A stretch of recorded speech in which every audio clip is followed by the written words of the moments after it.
지난 시간은 도겸 정벌에 떠난 조조와 조조의 연주를 침공한 여포에 대한 이야기로 마무리를 했었죠.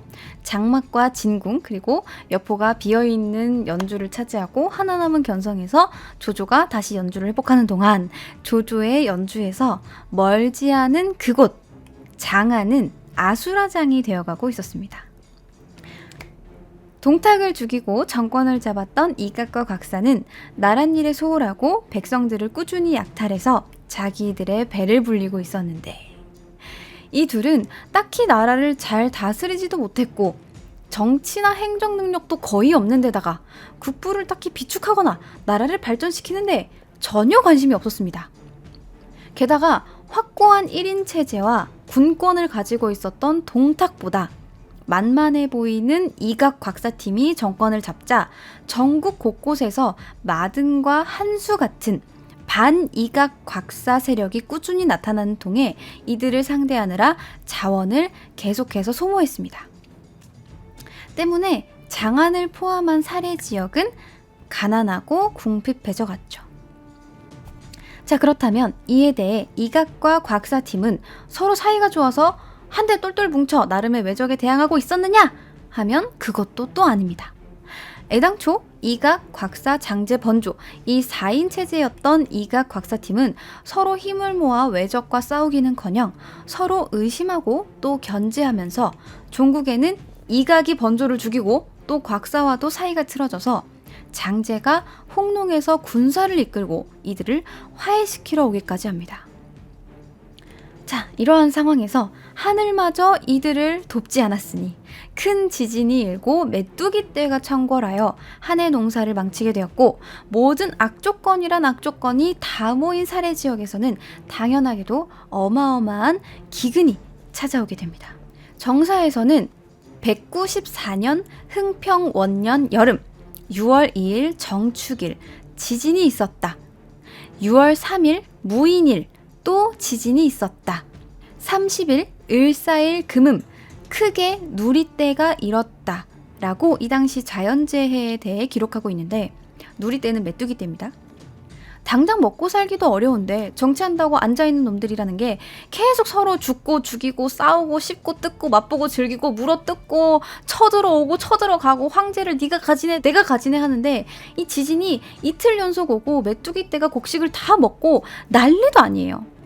지진이 이틀 연속 온다는 게 우리는 지금 뭔가 일본에 대지진이 있었다.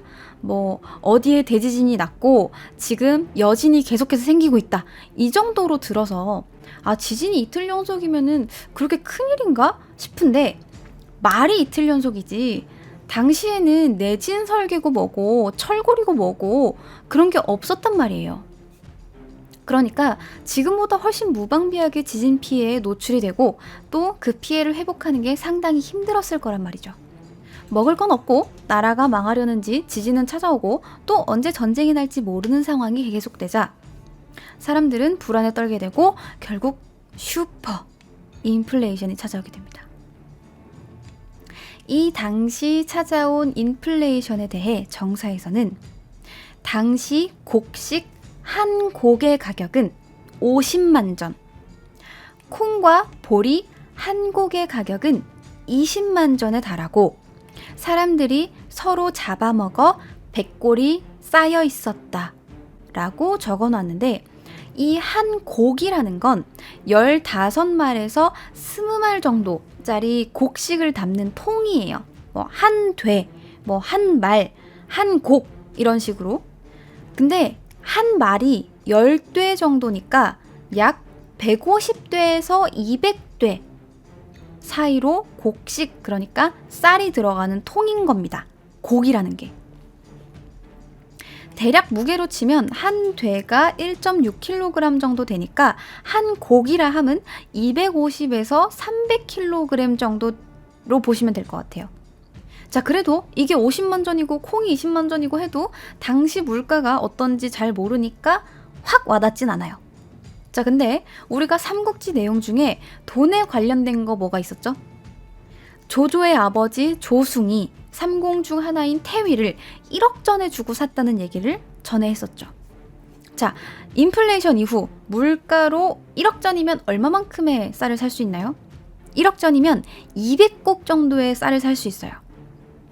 근데 태위의 녹봉이 얼마였는지 기억하시나요? 태위의 녹봉은 약 4,000석입니다.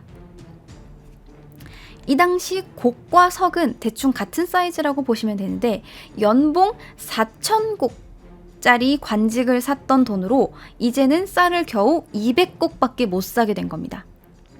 아주 정확한 비교는 아니더라도 어느 정도로 물가가 올랐는지는 대충 이제 감이 오시죠.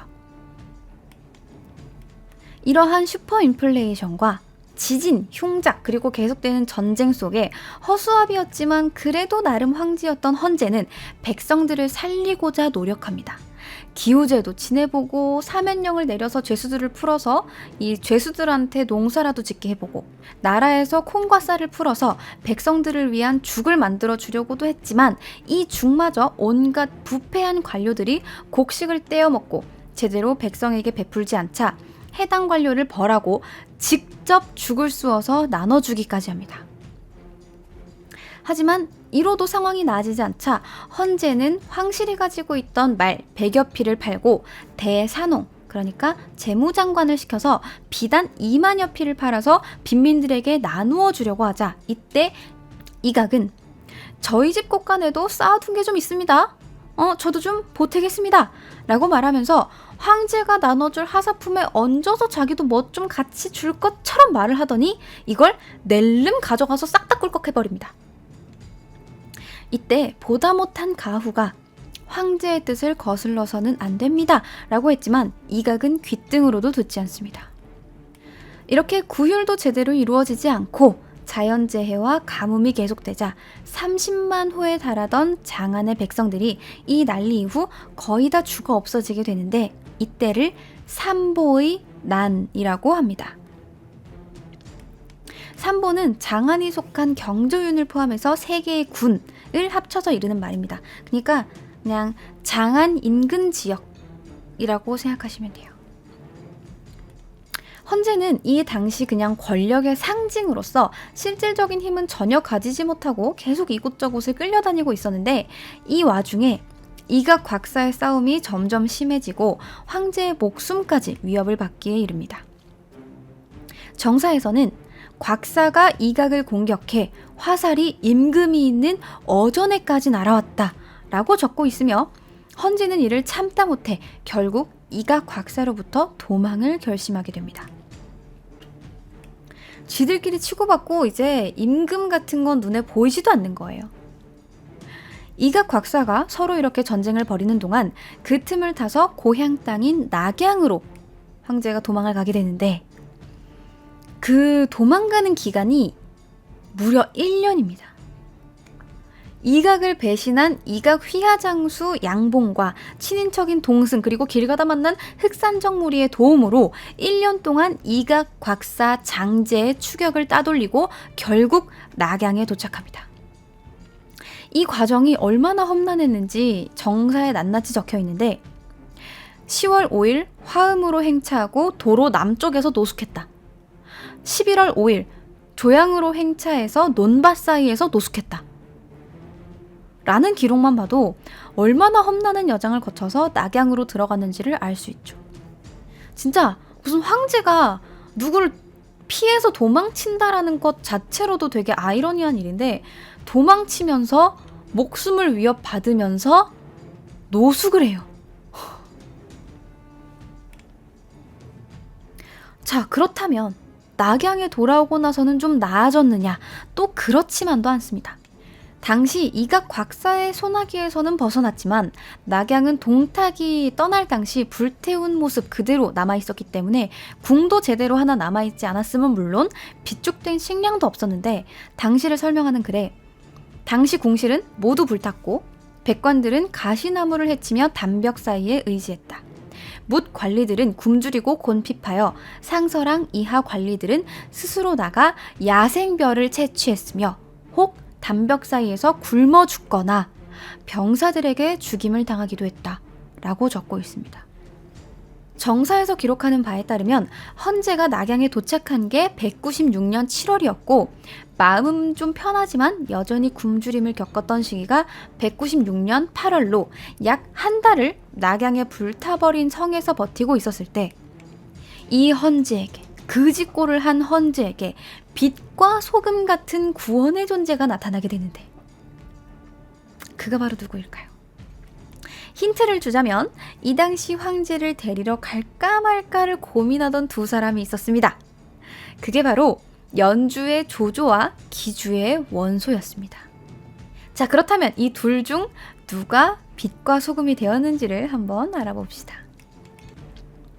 원소는 애당초 헌제가 마음에 들지 않았습니다.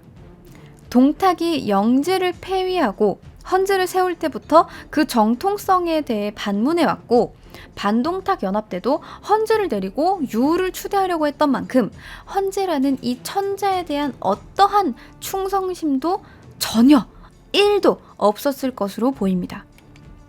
하지만 별 볼 일 없던 양봉, 동승, 한섬과 같은 무리들이 호위하고 있던 천자를 수중에 넣고 원소의 근거지인 업을 새로운 수도로 정한다면 여러 가지 측면에서 이익을 볼 것이 확실했기 때문에 원소는 고민에 빠지게 되고 결국 신하들을 모아 회의하기로 합니다.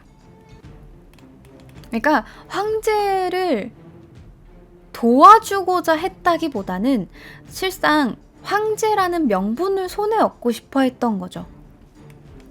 먼저 원소에게 의견을 낸 것은 책사 저수였습니다. 저수는 장군의 가문인 원씨 가문은 여러 세대 동안 황제를 보필하시었고 세상을 충의로써 구제하시었습니다. 지금 조정과 멀리 떨어져 있고 종묘는 훼손되어 무너졌으며 여러 죽은 외부의 의병에 입탁하고 있는데 안으로는 서로 멸할 것을 도모하고 있으니 군주를 보존하고 백성을 구휼하지 못하고 있습니다. 또한 지금 주위 성들이 조잡하나마 평정되어 가고 있으니 황제를 영접해 업도에 궁을 안치시키면 천자를 끼고 제후들에게 호령하고 군사와 말을 길러 조정에 불복하는 자들을 토벌하니 누가 이를 막을 수 있겠습니까? 라면서 원소를 설득합니다. 그러니까 지금 나라가 개판이고 이 상태에서 황제를 데리고 있으면 우리가 이 황제에 불복하는 것들 싹 다 그냥 쳐버리고 근데 우리가 뭐 이렇게 한다고 누가 우리를 막을 수 있을까? 황제를 데리러 가는 게 낫지 않겠니? 라고 원소를 설득하는 겁니다. 근데 원소가 들어보니까 이게 그럴듯해요. 우리 집안이 대대로 삼공식이나 지내던 집안이고 지금 양봉, 한섬 같은 별것도 아닌 것들이 황제를 지키고 있는데 내가 황제를 등에 업고 한바탕 해봐? 라는 생각을 하려던 찰나 이 원소의 또 다른 책사 곽도가 다른 의견을 내놓습니다. 이 곽도는 이렇게 이야기해요. 한왕실이 무너져간 지 오래되었습니다. 다 무너져간 한왕실을 흥하게 하려는 것은 어렵지 않겠습니까? 또 지금 영웅들이 여러 지역에 자리를 잡고 있으니 먼저 땅과 힘을 얻는 자가 다음 왕이 될 기회입니다. 만약 천자를 영접해 우리와 가까운 곳에 한다면 움직일 때마다 번번이 표를 올려 보고를 해야 하고 이를 따르자면 권력이 가벼워지고 이를 어기면 명을 어기는 것이 되니 굳이 황제를 모셔서 좋을 것이 없습니다. 라고 합니다. 이게 또 그럴싸해요. 굳이 마음에 안 드는 황제 밑에 제 발로 들어가서 뭐 할 때마다 허가받고 해야 되잖아. 싶어지니까 원소가 또 골머리를 썩습니다. 이거를 어떻게 해야 되지? 헌제를 데리고 와야 되나 말아야 되나? 이거를 어떻게 해야 되나? 하면서 고민을 하고 있을 때 이 원소가 황금 같은 타이밍을 놓치는 사이에 또 다른 이가 같은 고민을 하고 있었으니 그가 바로 조조입니다. 조조는 연주를 평정한 후에 헌제가 낙양으로 돌아왔다는 소식을 듣게 됩니다. 동탁이 그랬고 여포가 그랬으며 또 이각 곽사가 그랬듯이 황제를 손에 넣는다는 것이 얼마나 큰 대의명분과 힘을 주는지를 아는 조조는 여러 신하들과 논의하게 되는데 원소랑 똑같죠? 자, 어떤 사람은 아직 산동 지역이 평정되지 않았으니 그쪽이 더 급하다라고 하고 어떤 사람은 한섬과 양봉이 천자를 데리고 낙양에 이미 자리하고 있으니 이들을 제압하고 천자를 확보하기가 쉽지 않다라고 했지만 오직 한 사람이 천자를 섬길 것을 권하며 이렇게 이야기합니다. 옛날 진나라 문공이 주나라 양왕을 맞이하자 제후들이 그림자처럼 따랐으며 한나라 고조 유방이 시해당한 초나라의 의제를 위해 소복을 입자 천하의 인심이 귀하였습니다. 지금 황제의 어가가 돌아와 있지만 낙양은 잡초가 무성합니다. 의로운 선비에게는 근본을 보존하려는 생각이 있고 백성들은 옛일에 감흡해 슬픔을 더합니다. 진실로 이때의 주상을 받들어 백성들이 여망을 따른다면 이는 순리가 되고 공정함을 붙잡아 영웅과 준걸들을 귀복시킨다면 이는 책략이 되며 대의를 끼고 영준을 불러들인다면 이는 덕이 됩니다. 천하에는 비록 반역의 무리가 있지만 반드시 걱정거리가 되지 못할 것이 분명합니다. 한섬 양봉이 어찌 감히 해가 되겠습니까? 만약 이때 계책을 정하지 못한다면 사방에서 딴 마음들이 생겨나 후에 비록 이를 걱정한다 해도 미치지 못할 것입니다. 라고 하니 이 기나긴 조언을 한 사람이 누구냐? 그가 바로 조조에게 이 사람이야말로 나의 장량이구나 라는 말을 들었던 책사 순욱입니다. 순욱은 이전에도 동탁의 말로를 예측하며 조조에게 반동탁의 길을 걷게 하는 등 옳은 조언을 계속해왔고 그만큼 조조에게는 신뢰가 깊고 믿을 만한 책사였습니다. 때문에 조조는 헌제를 옹립하는 건에 대해서도 순욱의 의견을 따라 낙양에 군사를 보내게 되는데 이 조언을 받아들임으로써 조조는 황제라는 어마어마한 대의 명분을 얻게 되고 온갖 관직을 마음대로 주무르게 되며 그간 암묵적인 상급자로 있었던 원소로부터의 실질적인 독립을 하게 됩니다. 아무튼 황제에게 선물처럼 나타난 기댈 만한 세력 조조는 황제를 보호하면서 얻는 이익이 큰 만큼 황제를 귀하게 대해줬습니다. 사실 길에서 노숙이나 하고 그을린 성에서 지내면서 직접 배워온 쌀을 먹던 황제 입장에서는 더 이상 이각 곽사에게 쫓길 걱정 없는 확실한 힘과 성을 가진 조조에게 가는 것 자체가 대단히 행복했을지도 모릅니다. 황제가 어느 정도 안정되자 불타버린 낙양이 아니라 자원이 충분하고 성을 지키기 좋은 땅인 허창으로 수도를 옮기자고 황제를 설득한 조조는 결국 자신의 근거지인 허창으로 수도를 옮기고 허창은 허도로 불리게 됩니다. 이후 점점 중앙 세력으로서 강력한 힘을 가지게 되자 서로 이익을 주는 존재였던 조조와 황제의 관계는 점점 조조가 휘두르는 일방적인 방향으로 바뀌게 됩니다만 이는 수도를 옮기고 세력이 충분히 성장하는 정도의 시간이 흐른 후의 이야기이고 이 당시의 조조는 명실상부한 황제의 은인이자 보호자이기 때문에 지금은 일단 은인입니다. 이건 뭐 사실 예측된 결말이잖아요. 그러기 위해서 데려왔는데요. 뭐 황제를 어마어마하게 좋아해서 떠받들어 주려고 데려온 건 아니잖아. 심지어 황제를 데려온 직후에는 대외적인 명분만 좀 나아졌다 뿐이지 세력 자체가 성장하진 않았기 때문에 오히려 황제를 데리고 있다라는 이유로 주변 세력의 이목을 끌게 되었고 특히나 가장 근접해 있으면서 강력한 군벌이었던 원소의 눈치를 수시로 봐야 했습니다. 그 눈치가 어느 정도였냐면 황제를 데려오면서 원소의 지휘권에서 벗어나서 완전히 독립된 세력을 구축했다고 생각한 조조가 황제의 권위에 힘입어서 녹상서사와 사례교위, 대장군의 무평후를 겸하는 관직에 올랐는데 혼자만 낼름 새 관직을 우르르 얻는 게 신경이 쓰였던 건지 민망했던 건지 나름 그간 뒤를 봐주었던 원소에게는 태위 자리를 쓱하니 줍니다. 태위는 뭐 지금 보면 돈으로도 사고 민망해서 주기도 하고 진짜 제일 만만한 자리예요. 그냥 뭐 내가 다 하기는 좀 민망하니까 너도 뭐 하나 가질래? 이거 먹고 떨어질래? 이러면서 태위 자리를 그냥 쓱 하나 준 거야. 아무튼 원소에게 태위 자리를 주고 자기는 녹상서사와 대장군 등등의 자리에 오르려고 했는데 원소가 이걸 보고 있자니 기분이가 안 좋거든요. 저거 내가 좀만 더 붙어 있었으면 황제한테 가서 내가 저 자리에 있으려 그랬는데 저 고세를 못 참고 낼름 황제를 먹어버리더니 지는 공급 관직인 대장군의 녹상서사를 하면서 나한테는 한 단계 아래인 태위 자리를 준다고? 진짜 어이가 없어. 야, 안 받아. 됐어. 라면서 불같이 화를 내자 조조는 이게 아닌데 싶어서 대장군 자리를 원소 줘버리고 추가로 원소를 업지역의 제후 자리인 업후에 봉해줍니다. 자기가 생각해도 태위 자리 하나 떨렁 주는 건 좀 그랬다 이거죠. 정사에서는 이때의 상황에 대하여 태조, 그러니까 조조가 천자를 영접해 허현에 도읍하고 하남의 땅을 거두어들이자 관중 지역이 모두 귀부했다. 원소가 후회하며 태조에게 천자를 옮겨 견성에 도읍하여 자기와 가깝게 지내고자 하였으나 태조가 이를 거절하였다. 천자가 원소를 태위로 삼았다가 대장군으로 바꾸고 업후에 봉하였다라고 기록하고 있어요. 어찌되었건 눈치를 보건 안 보건 조조는 원소의 지배권에서 벗어나서 독립적인 세력을 갖추게 되었습니다. 짝짝짝 드디어 독립적인 세력을 갖추게 되었습니다. 자, 근데 사람이 성공하면 보통 이제 주변에 평소에는 보이지도 않던 친구들이 쓱하니 나타나서 떡고물을 먹으려고 친한 척을 하는데 이때도 딱히 다르지 않습니다. 조조가 좀 성장하고 황제라는 확고한 베이스를 깔고 있으니까 세력을 점점 다지고 있으니까 떡고물을 먹으러 날아온 사람이 있었으니 그가 바로 유비입니다.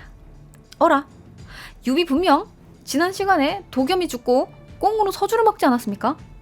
갑자기 왜 다 버리고 조조한테 비비는 걸까요? 갑자기 도겸한테 숨겨진 아들이라도 나타난 걸까요? 헌제가 장안을 탈출하고 조조가 헌제를 모셔서 원소랑 눈치 싸움을 한 사이에 도대체 서주에는 무슨 일이 벌어진 걸까요? 이 이야기는 다음 시간에 하도록 하겠습니다.